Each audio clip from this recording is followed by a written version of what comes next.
लेकिन एक तरीके से विपक्ष का ये आरोप है कि भाई सांसद को आपको चुनना है, मोदी जी के नाम पर आखिर कब तक चुनाव लड़ेगा। और अभी काफ़ी मेहनत कर रहे हैं। निशिकांत जी का कई जगह जो है विरोध भी हो रहा है, कई एक तरीके से विधायक हैं वो नाराज चल रहे हैं। क्या लगता है ये सब नाराजगी जो है कहीं ना कहीं चुनौती जैसा आप लोगों के लिए होगा?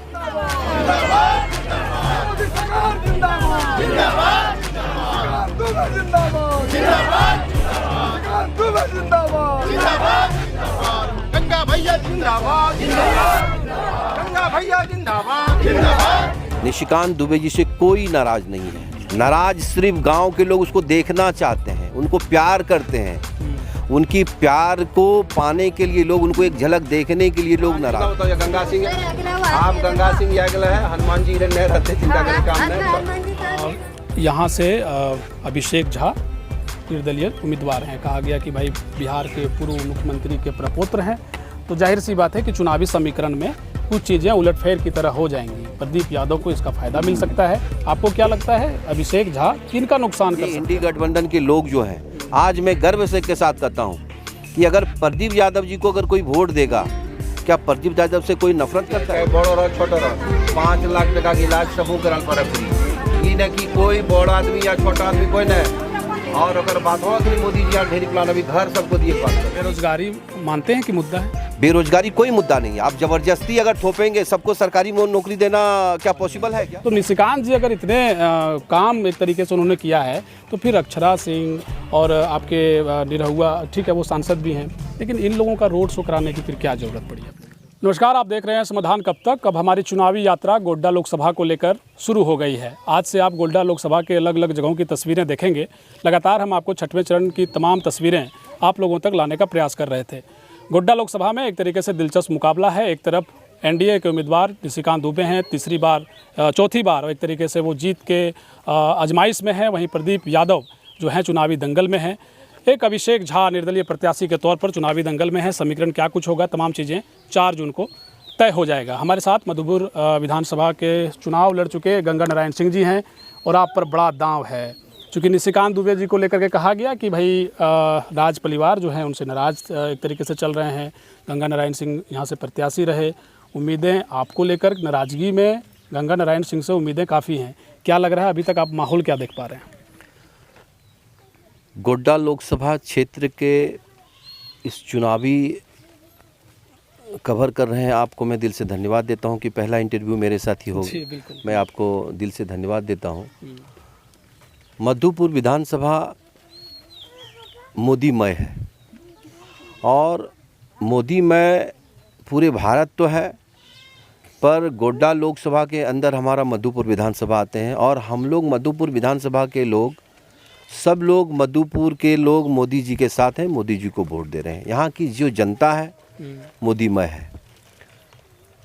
मोदी जी की देश के प्रति, राष्ट्र के प्रति जो सोच है, जो हमारे आने वाले जनरेशन के प्रति जो सोच है, उस सोच से लेकर करके लोग प्रभावित हैं। महिलाएं, खास कर करके महिलाएं इतनी उत्सुक हैं 1 जून को वोट देने के लिए, जो मैं कह नहीं सकता, क्योंकि मैं क्षेत्र में कंटिन्यू 18 से 20 घंटा हूँ। तो मुझे कंटिन्यू ये एहसास हो रहा है कि हम लोग मधुपुर विधानसभा और गोड्डा लोकसभा में ऐतिहासिक जीत दायर करेंगे। देख रहे हैं कि हर जगह मोदी जी के नाम पर एक तरीके से जो विपक्ष आरोप लगा रही है कि भाई हर जगह मोदी जी लड़ रहे हैं। कोडरमा लोकसभा भी वो आए थे बिरनी, उन्होंने कहा कि भाई आप सांसद को मत चुनिए, आप जो है हमें देखिए, हम आपके सांसद हैं। तो झारखंड में निशिकांत दुबे को लेकर के लोगों में रहता है कि विकास ज़्यादा निशिकांत दुबे करते नजर आए, लेकिन एक तरीके से विपक्ष का ये आरोप है कि भाई सांसद को आपको चुनना है, मोदी जी के नाम पर आखिर कब तक चुनाव लड़े जाएंगे? आपको लगता है निशिकांत दुबे जी अपने बलबूते यहाँ चुनाव मैदान में हैं, या मोदी जी के नाम पर ही वोट का क्रेडिट जाएगा? आज सर्वप्रथम मोदी जी हमारे परिवार के सदस्य हैं। हर मंच से वो गर्व से कहते हैं और हमें भी गर्व से कहना चाहिए, क्योंकि 140 करोड़ जनता को जब अपना परिवार मानते हैं तो 140 करोड़ जनता आज उसे अपना परिवार स्वीकार रहे हैं। और रही बात डॉक्टर निशिकांत दुबे जी का, तो वो तो विकास पुरुष के नाम से ही जाने जाते हैं। हम सौभाग्यशाली लोग हैं जो हमारे यहाँ एम्स आया, हम सौभाग्यशाली लोग हैं जो हमारे यहाँ एयरपोर्ट आया। मैं आपको गर्व के साथ कहता हूं और मेरी जितनी एक्सपीरियंस है उसके साथ कहता हूं कि जो हमारे ये बच्चे हैं बच्चे एक दिन निशिकांत दुबे जी को पूजेंगे। क्यों पूजेंगे उनका कारण आपको बताता हूँ कि हमारे गांव में अगर हमारे पंचायत में हमारे गांव में अगर कोई बीमार पड़ जाते हैं ना, ज़्यादा बीमारी अगर हो जाता है जो कि हम ट्रीटमेंट यहाँ देवघर में या फिर हम मधुपुर में नहीं करा सकते, उसके लिए हमको दिल्ली जाना पड़ता है, रांची जाना पड़ता है, कोलकाता जाना पड़ता है, मुंबई जाना पड़ता है। अब ऐसे 5 साल के अंदर ऐसी सुविधा यहाँ सब आ जाएगी। जब फुल फेज़ में जो हॉस्पिटल चलेगी तो आप जानिए कि कितनी बड़ी सौगात दिया है। और एक चीज़ बताता हूँ आपको, गांव में कोई इमरजेंसी अगर कोई डेथ कर गया, कोई शादी ब्याह है और किसी का बेटा या कोई खुद ही अगर प्रदेश में काम कर रहा है तो उनको 4 से 5 घंटे में ऑल इंडिया कहीं से भी वो 4-5 घंटे में देवघर उतर जाता है। आज समय के पाबंद है लोग, समय बहुत कम होता है, इसके लिए लोग क्या करते हैं ना कि पैसा नहीं देखते हैं, समय देखते हैं कि मैं पहुंच जाऊं। तो ये चीज़ सब नहीं दिखाई देता लोगों को। तो फिर भी निशिकांत जी का कई जगह जो है विरोध भी हो रहा है, कई एक तरीके से विधायक हैं वो नाराज चल रहे हैं। क्या लगता है ये सब नाराज़गी जो है कहीं ना कहीं चुनौती जैसा आप लोगों के लिए होगा? निशिकांत दुबे जी से कोई नाराज नहीं है। नाराज सिर्फ गांव के लोग उसको देखना चाहते हैं, उनको प्यार करते हैं। उनकी प्यार को पाने के लिए लोग, उनको एक झलक देखने के लिए लोग नाराज हैं। यहाँ से अभिषेक झा निर्दलीय उम्मीदवार हैं। कहा गया कि भाई बिहार के पूर्व मुख्यमंत्री के प्रपौत्र हैं, तो जाहिर सी बात है कि चुनावी समीकरण में कुछ चीज़ें उलटफेर की तरह हो जाएंगी। प्रदीप यादव को इसका फ़ायदा मिल सकता है। आपको क्या लगता है अभिषेक झा किनका नुकसान कर सकते हैं? ये लोकतंत्र है, प्रजातंत्र में कोई भी अपना कैंडिडेट खड़ा हो सकता है। आप देखे होंगे कि सिर्फ एक आदमी का नाम लेने से नहीं होगा, जबकि उनका बड़ा अच्छा संबंध रहा कहा जाता है निशिकांत। बिल्कुल अच्छा ही संबंध होगा। और विधानसभा भी चुनाव लड़ चुके हैं मधुपुर से। बिल्कुल उसके बाद फिर दिखाई नहीं दिए। 9 में विधानसभा चुनाव लड़ा था, मैं भी लड़ा था, उनके बाद वो नहीं दिखाई दिया। पर गंगा सिंह जब से लड़ रहा तब से दिखाई दे रहा है। नहीं, इसीलिए तो आपसे सवाल ही पूछा। हाँ, वही बोल रहा हूँ। ये क्या है ना कि अगर आपको लग रहा है निजी स्वार्थ के लिए अगर आप ये सब कर रहे हैं तो जनता देख रही है, और जनता के लिए आप देख रहे हैं तो भी जनता देख रही है। निशिकांत दुबे जी किसी से नाराज नहीं है, ना कोई उनसे नाराज है। वो विकास के लिए जाने आते हैं और विकास की बड़ी बड़ी प्रोजेक्ट ला करके लोगों को दिखाया है। ये इंडी गठबंधन के लोग जो हैं, आज मैं गर्व से के साथ कहता हूँ कि अगर प्रदीप यादव जी को अगर कोई वोट देगा, क्या प्रदीप यादव से कोई नफरत करता है क्या? प्रदीप यादव जी को अगर वोट देगा तो किसको वोट देगा? कांग्रेस को वोट देगा। प्रदीप यादव को आप अच्छे उम्मीदवार मान रहे हैं? प्रदीप यादव, देखिए, जब कोई भी क्षेत्र में खिलाड़ी और उम्मीदवार आते हैं तो उसको उम्मीदवार और खिलाड़ी का दर्जा मिला जाता है, वो हमारा कहना नहीं है, वो तो उनका हक है। पर आप अगर देखिएगा प्रदीप यादव को कोई वोट नहीं दे रहा है। प्रदीप यादव को अगर वोट देते थे लोग तो समझ पाते थे प्रदीप यादव को वोट दे रहे हैं। यहाँ कांग्रेस को वोट दे रहे हैं, वो कांग्रेस जो 70 सालों तक हमारे देश की स्थिति को क्या करके रखा था, आप जानते हैं। तो कांग्रेस तो इस बार बहुत भयंकर वाला गारंटी दे रही है, कह रही है कि भाई मोदी से बढ़िया गारंटी हम लेकर आएंगे, बेरोजगारी बढ़ गया, तमाम चीज़ें हो गई, पलायन की समस्या, तमाम वो लगातार एक तरीके से मोदी पर हमलावर हैं। 10 वर्षों के काम को लेकर के गिना रहे हैं। और राहुल गांधी एक तरीके से बहुत मजबूत रूप से अपनी बातों को भी रख रहे हैं, कह रहे हैं कि भैया 400 पार वाला नारा जो है ना वो नया आने जा रहा है, इस बार 150 में सिमट जाएंगे आप लोग। राहुल गांधी और सोनिया गांधी को सबसे बड़ा सर माना चाहिए। कल उसने दिखाया, अपना साइनिंग दिखाया कि मैंने वोट दे के आया हूँ। वो किसको वोट दिया है पता है आपको? आप ही बता दीजिए। आम आदमी पार्टी को वोट दे के आया हो। जिस कॉन्स्टिट्यूंसी में वो लोग रहते हैं उस कॉन्स्टिट्यूंसी में उसने आम आदमी, कैसे कर सकते? बिल्कुल दावा करता हूँ, आप देख लीजिए जहाँ रहती हैं वो लोग आम आदमी को पार्टी को वोट दिया वो लोगों ने। पहली बार ऐसा होगा जो गांधी परिवार आम आदमी पार्टी को वोट दिया होगा। ये सोशल मीडिया में पूरा आ रहा है। अच्छा, इस बार आपको क्या लग रहा है, जब क्षेत्र में जा रहे हैं, देख रहे हैं लगातार आप एक्टिव हैं, लोगों के बीच जा रहे हैं, जब हम दर्शकों को भी बता दें कि जब हम इनसे इंटरव्यू कर रहे हैं तो शाम के तकरीबन 5 बज गए हैं, और समझिए कि ये दिन भर से कार्यक्रम में थे, हम आपको 1 बजे से आपका पीछा कर रहे थे, मुलाकात अभी हो पाई, पता चला कि जगह जगह हैं। ये गांव ही है, मदन कट्टा बाज़ार से ठीक पहले ये गांव है, चारों तरफ आप थोड़ा कैमरा भी दिखा सकते हैं। लोगों से आप जब मिल रहे हैं तो वो क्या मूल रूप से बता रहे हैं? मोदी जी ने कहा कि भाई हम 1 रुपये में अनाज दे रहे हैं, आयुष्मान भारत दिया, तमाम जो चीज़ें हैं ग्रामीण क्षेत्रों में, चाहे वो प्रधानमंत्री आवास कह लीजिए, ये सब चीज़ें मिली हैं। लेकिन फिर भी विपक्ष एक तरीके से जिस तरीके से हमलावर है लगता है, और विशेष करके जो गोड्डा लोकसभा की बात करें तो जातीय समीकरण के तौर पर यहाँ बहुत चीज़ें हावी दिखाई देती हैं। 3.5 लाख तकरीबन अल्पसंख्यकों का मत है, 2.5 लाख तकरीबन आदिवासियों का मत है। तो आपको लगता है कि बड़ा कॉन्टेस्ट भारी हो जाएगा? 2019 के मुकाबले की बात करें तो वहाँ ठीक है, प्रदीप जी के साथ थोड़ा बहुत हुआ था कुछ, इस वजह से लगा कि चुनावी फैक्टर हो गया होगा, लेकिन इस बार बड़ा टसन है। ये जो गांव है, काम भी गिना गया। ये गांव जो है, ये गांव यादवों की गांव है। अब यहाँ यादव जो लोग हैं इनको पूछिए कि ये यादव को वोट करेंगे या देश को वोट करेंगे, राष्ट्र को वोट करेंगे या अपने सनातन को वोट करेंगे। आज विषय पार्टी का नहीं है, विषय देश का है, राष्ट्र का है।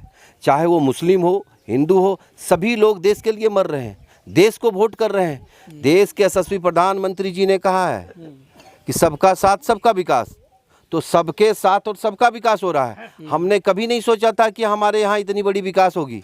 हमने कभी नहीं सोचा था हमारा देश 5वें नंबर पे आ जाएगा। हमने कभी नहीं सोचा था कि हमारे वजह से पाकिस्तान आटे के लिए भीख मांगेगा। हमने कभी यही नहीं सोचा था कि नरेंद्र मोदी जैसा प्रधानमंत्री आएंगे तो चाइना और पाकिस्तान आंख में आंख डाल करके नहीं देख पाएंगे। सिर्फ आपको चंद सुविधाओं के लिए बात नहीं करना है। देश पहले है, राष्ट्र पहले है, उसके बाद हम हैं। अगर देश ही नहीं है, राष्ट्र नहीं है, तो हम कहाँ हैं? जो राष्ट्र को, जो देश को बचाने के लिए उसने अपने आप को ये कहता है कि 140 करोड़ लोग मेरे परिवार हैं। जब उनको गठबंधन के लोग कहते हैं आपका परिवार कहाँ है, आपका परिवार का परिचय दीजिए, तो देश का सबसे प्रधानमंत्री जी ने परिचय देता है कि मेरा 140 करोड़ लोग, हम लोग परिवार हैं। तो हम लोग भी सब उनके परिवार हैं। तो निशिकांत आज आप बता दूं कि किस परिवार में नरेंद्र मोदी जी का 5 किलो राशन नहीं आता है, किस परिवार में नमक नहीं आता है, किस परिवार में दाल नहीं आता है, चाहे वो हिंदू हो या मुसलमान हो। जिसके पास अगर धर्म और ईमान हो, यहाँ रह करके बोले कि मोदी जी का अन्न नहीं खाते हैं। ये सब बेरोजगारी मानते हैं कि मुद्दा है? बेरोजगारी कोई मुद्दा नहीं है। आप जबरदस्ती अगर थोपेंगे सबको सरकारी नौकरी देना, क्या पॉसिबल है क्या? ठीक है, फिर भी आप मुझे नहीं, आप मुझे एक बात बताइए, व्यवस्था कौन करेगा? व्यवस्था करने के लिए हर युवा, आप चलिए दिखाते हैं, व्यवस्था की बात आप करते हैं। मैं आपको बताता हूँ, शहर में जो फल बेचने वाले लोग हैं वो 1000, 2000, 3000, 4000 कमाता है। और जो सब्जी बेचने वाले लोग हैं वो कमा लेते हैं। यहाँ से जो प्रदेश जा रहे हैं वो कमा ले रहे हैं। लेकिन जो बड़ी बड़ी डिग्रियां जिन्होंने हासिल की हैं, जो पढ़ा लिखा तबका है, उन्हें नौकरी नहीं मिलना, आपको लगता है कि ये ठीक बात है? तो क्या इस सरकार में आप बता रहे हैं कि इसी सरकार में नौकरी मिला? 70 सालों में क्या लोग, मतलब 10 साल से तो कम से कम आप लोगों की 10 साल में जितनी कोटा है उसमें मिल रहा है, उनकी प्रयास की जा रही है। और जितनी भी नौकरी दी जा सकती है उसकी प्रयास कर रही है। लोगों को जो डिग्री लिए हैं, जो नौकरी लेने के लिए लायक हैं, वो लड़ रहे हैं और उनकी लड़ाई जायज़ है, लड़ रहे हैं। यहाँ सवाल बेरोजगारी का नहीं है, सवाल यहाँ है कि भाई जो देश पहले हमारा सुरक्षित रखे उसको हमें लाना चाहिए। अच्छा, एक बात है गंगा नारायण जी, आप बहुत एक्टिव हैं। एक अंतिम सवाल भी कह लेंगे, एक सवाल और हम आपसे पूछना चाहते हैं। एक सवाल ये कि निशिकांत जी का जिस तरीके से काम है पूरा झारखंड भी जानते हैं। हम लोग अलग अलग लोकसभा जब जाते हैं तो लोगों का जो बयान आता है ग्रामीण क्षेत्रों में कि देखिए निशिकांत जी ने एम्स बनवाया, देखिए एयरपोर्ट बनवाया, विकास देखना है तो निशिकांत जी के पास जाइए। तो निशिकांत जी अगर इतने काम एक तरीके से उन्होंने किया है तो फिर अक्षरा सिंह और आपके निरहुआ, ठीक है वो सांसद भी हैं, लेकिन इन लोगों का रोड शो कराने की फिर क्या ज़रूरत पड़ी आप लोगों को? कल सुन रहे हैं उनका कार्यक्रम है। आप मुझे एक बात बताइए, अगर कोई स्वच्छता से किसी का पारिवारिक रिलेशन है और वो कहते हैं कि मैं आकर करके आपके काम में थोड़ी मदद करता हूँ, तो ये कौन सी बुराई है? ये रोड शो मनोज तिवारी आ रहे हैं, कौन आ रहे हैं? वो सांसद है, पार्टी के सांसद हैं। निरहुआ है, कौन है वो? पार्टी के सांसद हैं। तो सांसद लोग जाएंगे नहीं अपने कार्यक्रम में? सांसद लोग तो जाएंगे ना भाई। मनोज तिवारी जी हमारे सम्माननीय दिल्ली के अध्यक्ष रहे हैं पार्टी के, उन सांसद हैं, सांसद के लिए लड़ रहे हैं। निरहुआ जी ये दूसरे टाइम में भी लड़ रहे हैं। तो इन लोगों में प्रश्न होनी ही नहीं चाहिए। मधुपुर विधानसभा से मजबूत दावेदार हैं आप। 4 महीने के बाद फिर आपका चुनाव है, लोकसभा के चुनाव में फील्डिंग करते आप नजर आ रहे हैं। हमें लग रहा है कि आपकी तैयारी 4 महीने के बाद की भी है। आपको क्या लगता है मधुपुर विधानसभा में ऐसा कौन सा काम है जो निशिकांत दुबे जी को करना चाहिए था, जो छूट गया, या हो सके वो चुनाव जीते तो ये काम हो सकता है? विशेष तौर पर आप जो देख पाए होंगे अपने क्षेत्र में, विशेष करके मधुपुर विधानसभा। मधुपुर विधानसभा में जो कामें हैं, यहाँ लोगों की बहुत बड़ी डिमांड नहीं होती है। छोटी छोटी एक रोड होता है जो गांव के लोगों को आना जाना होता है। अभी तो एक सड़क से हम आ रहे थे, देखे कि भाई बड़ा बड़ा बदहाल सूरत है। बासोपत्ती के ठीक हम उधर गए, हटिया लगता है, हटिया के बाद जब हम रास्ते में गुजर रहे थे देखे कि भाई रास्ते की बदहाल सूरत थी वहाँ। आपने देखा होगा सगरभंगा से लेकर करके लालगढ़ का जो रोड बना, ये कभी कल्पना नहीं कर सकते थे लोग। आपने आगे का रोड देखा होगा, वो रोड बना। ये आपने ये देखा, आपने पिपरा से लेकर करके जो अपना मदन कट्टा से आगे जो रोड चला गया है वो सारण विधानसभा में चल जाता है। ये रोड कभी कल्पना नहीं किया था, ऐसे रोड बने हैं। अब जो बचे हैं, देखिए क्या होता है ना कि जब किसी कुर्सी पे लोग बैठते हैं और जिस जिम्मेदारी के साथ आप काम करते हैं तो काम एक दिन में पूरा नहीं होगा। रामलला का मंदिर बनने के लिए 550 साल इंतजार करना पड़ा। तो आप ये नहीं है कि एक लोकसभा में 6 विधानसभा है। आप 6 विधानसभा को कंपेयर कीजिए कि विकास हुआ है कि नहीं। मधुपुर विधानसभा में अनेकों ऐसे रोड बना है, देवघर टू मधुपुर के लिए 5-6 रोड बन गए हैं, जिनको अभी 25 मिनट, 32 मिनट, 30 मिनट लगता है। उनकी चर्चा होनी चाहिए। तो स्टेट रास्तों में हफीजुल हसन को भी क्रेडिट देंगे आप? हफीजुल हसन को हम जरूर क्रेडिट देंगे, उनको ब्लॉक से दलाली करने के लिए, पुलिस स्टेशन से दलाली करने के लिए, ईडी ने उनको समन जारी किया है, इस पर क्या कहेंगे? नहीं, ईडी ने तो करेगा ना। आलमगीर आलम साहब के पास जब हमारे गांव में गोबढरी जैसा पैसा, हमारे यहाँ लोगों के पास 500 रुपया किसी के जेब में नहीं है, और उनके पास गोबढरी का जैसा पड़ा हुआ है 35-35, 40-40 करोड़ रुपया। हेमंत सोरेन जी हमारे प्रदेश के मुखिया रहे, अभी वो जेल में है। वो क्या किस काम समझ रहे हैं लोग जब आप लोगों के पास जा रहे हैं? बिल्कुल समझ रहे हैं, सब लोग समझ रहे हैं, सब लोग जान रहे हैं। अच्छा मुझे एक बात बताइए, बेवजह किसी को उठा के डाल सकता है कोई जेल में? संवैधानिक तौर तरीके पे संवैधानिक हक है सबका, संवैधानिक तरीके से लड़ने की पावर दी गई है, तो कैसे इसको किसी को उठा के डाल सकते हैं? और इतने बड़े, जिनके खानदान में उनके गुरुजी मुख्यमंत्री रहे, वो खुद ही मुख्यमंत्री रहे, इतनी बड़ी इंडिया गठबंधन में उनके पास क्या कहते हैं टीम है, जो लीगल टीम है, तो ऐसे कैसे डाल दिए जेल में? कहीं ना कहीं आपको समझना, हमारे झारखंड को ये लोगों ने बर्बाद करके रख दिया है। और झारखंड की स्थिति इस तरह हो गई कि झारखंड में अब झारखंडियों को जो पलायन करने की बात हो रही है, बता रहा हूँ आपको मैं, पलायन किस लिए हो रहा है? क्योंकि झारखंड में रोजगार देने की मतलब इन लोगों को कोई पॉलिसी नहीं है, कोई इस तरह का फैक्ट्री लगाने की पॉलिसी नहीं है। और एसपीटी वगैरह जो एक्ट लगा हुआ है यहाँ पे, वो सब लगा करके अगर आप फैक्ट्री लाएंगे नहीं तो रोजगार कहाँ से आएगा? ये तो हम किसान के घर के लोग हैं, जो धान और गेहूं, टमाटर, आलू, प्याज ये कर करके हमें स्थिति नहीं, हमारा तकलीफ नहीं है। ऊपर से मोदी जी ने क्या किया, राशन जो दे रहा है, एक भी आदमी कह दे कि मोदी जी का राशन नहीं खाता है किसी के घर में। और अभी तो प्रधानमंत्री जी ने बहुत बड़ी मतलब अनाउंसमेंट कर दिया, ये जो अपनी नॉमिनेशन के दिन उसने किया, कि इस बार 5 सालों में हर परिवार, कोई मिट्टी का घर नहीं दिखाई देगा, सबका घर पक्का का मिलेगा। और ये ब्लॉक और यहाँ किसी से पैरवी से नहीं मिलेगा, डायरेक्ट मोदी जी का ऐप आएगा, उस ऐप में उसको अपना डॉक्यूमेंट सबमिट करना है और तुरंत आपका घर पैसा आ जाएगा आपके खाते में। तो चौकदा में कितने सीटें जीत रहे हैं आप लोग? चौकदा का चौकदा हमारा मंत्री है, चौकदा का चौकदा जीतेंगे हम लोग। 4 महीने के बाद विधानसभा का चुनाव भी आप लड़ेंगे? बिल्कुल। ये तो राज परिवार आपके लिए चुनौती है? देखिए, जब आप किसी कार्य में लगते हैं, अभी हमारी लोकसभा की बात हो रही है। हाँ नहीं, ठीक बात, लोकसभा में भी कहा जा रहा है कि राज परिवार जो है नाराज हैं, तो ये बड़ा फैक्टर कर सकते हैं।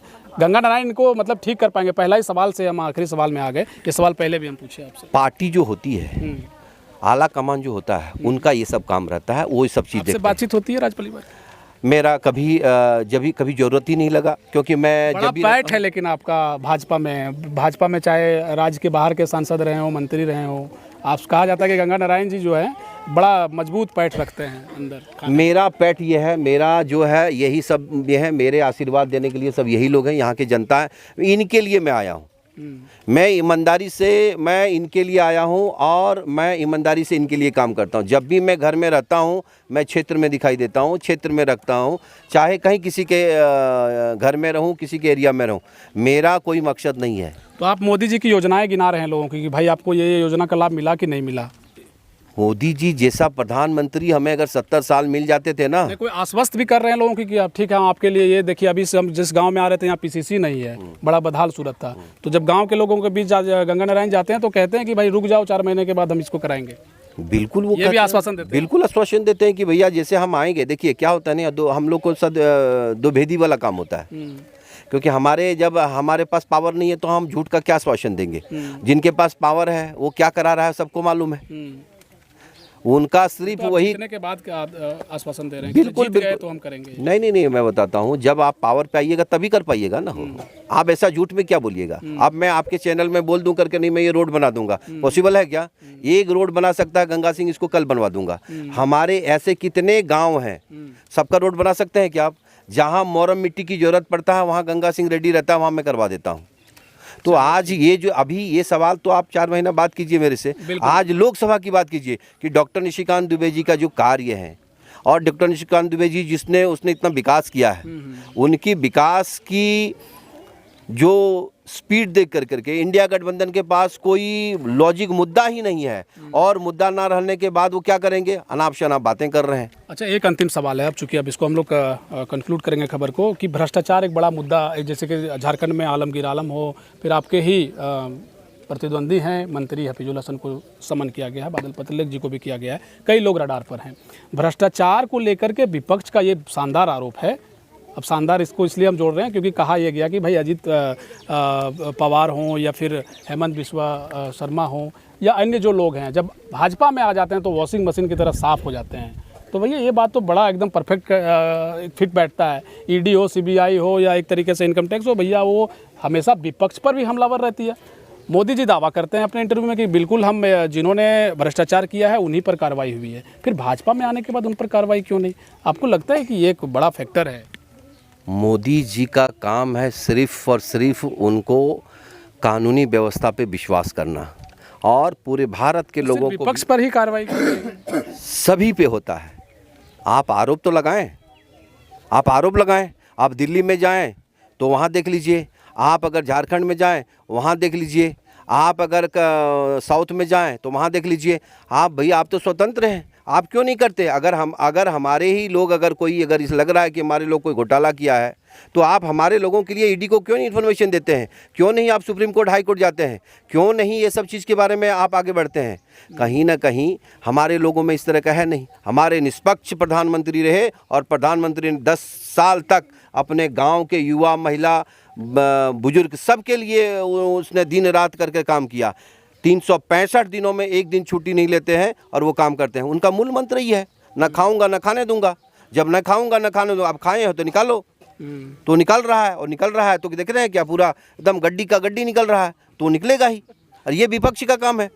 भैया अगर आपको लग रहा है, मोदी जी ने पहले कहा था कि न मैं खाऊंगा न खाने दूंगा, तो आप क्यों खा रहे हो? अगर खाए हो तो निकालो, और अगर नहीं खा रहे हो तो मोदी जी के कहे रास्ते पे चलो। ठीक बात है। चलिए, बहुत शुक्रिया आपका समय देने के लिए गंगा नारायण जी, बहुत बहुत धन्यवाद आपको। देखिए, गंगा नारायण सिंह जी को आप सुन रहे थे, बेबाक तरीके से अपनी बातों को ये रखते हैं और अंदाज भी इनका कुछ इस तरीके से रहता है जिसको आप पहले भी हमारे चैनल के जरिए देखे होंगे। गोड्डा लोकसभा के चुनावी यात्रा पर हम हैं।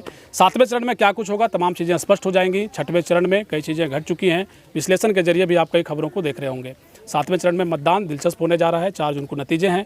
तमाम तस्वीरों के साथ हम आपको जोड़े रखेंगे। इस वक्त हम गोड्डा लोकसभा की चुनावी यात्रा पर हैं। शुक्रिया।